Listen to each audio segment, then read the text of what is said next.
Hello fighters, good morning and very welcome to a new day. It's the second day of targeting UPPCS and as usual I am sharing my to-do list here. और मुझे लगता है कि आपको हमेशा काम शुरू करने से पहले एक प्रॉपर टू डू लिस्ट होना ज़रूरी है, क्योंकि इसके लिए आप बाद में और फिर से क्या पढ़ो, क्या करना है अगले घंटे में, ये आपको सोचना नहीं पड़ेगा। एक एक दिन का अगर आपके पास काम निर्धारित होता है तो काम करने में आप ज़्यादा कॉन्सेंट्रेट हो सकते हैं।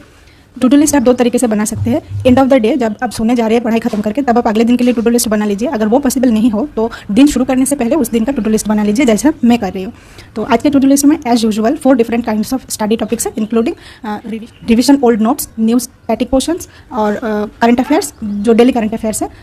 और fourth topic is CSAT में मुझे पता है कि पासिंग मार्क्स चाहिए, लेकिन मैं हिंदी मीडियम की स्टूडेंट नहीं हूँ और मैथ भी थोड़ा कच्चा है, तो इसलिए मैंने डिसाइड किया कि हर दिन थोड़ा थोड़ा करके टाइम सी सेट्स के लिए भी दूंगी, ताकि एग्जाम के टाइम मुझे पैनिक ना करना पड़े कि ऐसे तो पढ़ लिया लेकिन सी सेट पता नहीं क्या होगा। जो पासिंग मार्क लाना है उसके लिए हम सोचते हैं ज़्यादा तो नंबर नहीं है, हो जाएगा, पर ये इग्नोरेंस ही आपको प्रॉब्लम में डाल देंगे। तो हम क्या करेंगे, थोड़े दिन थोड़ा थोड़ा करके खुद को इंप्रूव करने की कोशिश करेंगे। अक्टूबर तक अब बहुत टाइम है अभी भी, लेकिन अगर आप वेस्ट करना चाहें तो टाइम आपके लिए बचेगा नहीं। तो हर दिन अगर 1 घंटा 2 घंटा जितना आप टाइम निकाल सकते हैं अगर उसके लिए हम देंगे तो and of the time at least passing mark के लिए तो हम डरेंगे नहीं, उसके लिए तो तैयार हो जाएंगे।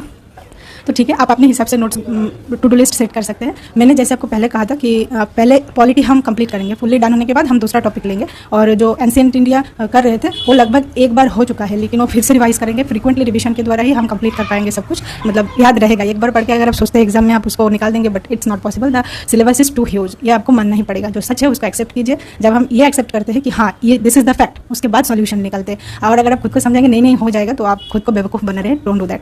सो आज के टू डू लिस्ट में मेरा ऑलरेडी जो नोट्स तैयार है उसमें से पार्लियामेंट्री सिस्टम और फेडरल सिस्टम रिवीजन करेंगे। ये गया रिवीजन के लिए। सीसेट 2019 का प्रीवियस ईयर क्वेश्चन पेपर लिया हूँ, जिसमें से हम पैसेज जो होता है ना इंग्लिश का एक पैराग्राफ देते हैं, उससे रिलेटेड क्वेश्चन आते हैं, तो उसको प्रैक्टिस करेंगे। और सीसेट का और एक टॉपिक करेंगे मैथ से, जो है रेशियो एंड प्रोपोर्शन, अनुपात समानुपात का, जो वो सॉल्व करने की कोशिश करेंगे, मतलब प्रैक्टिस करेंगे। हो गया। और एक जो नया टॉपिक आज इंडियन पॉलिटिक का पहले छूट गया था वो करेंगे, वो है सेंटर स्टेट रिलेशंस।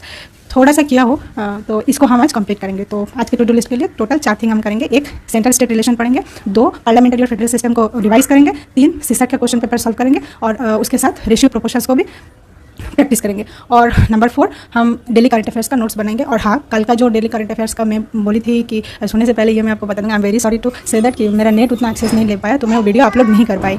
मैं ट्राई करूँगी कि ये मैं कंटिन्यू कर पाऊँ। अगर प्रॉमिस किया हूँ तो ज़रूर पूरा करूँगी। सो मिलते हैं end of the day after completing all the topics. All the best to all of you. Focus on your goal and try to achieve it, because it's your dream. Don't give up please. Bye.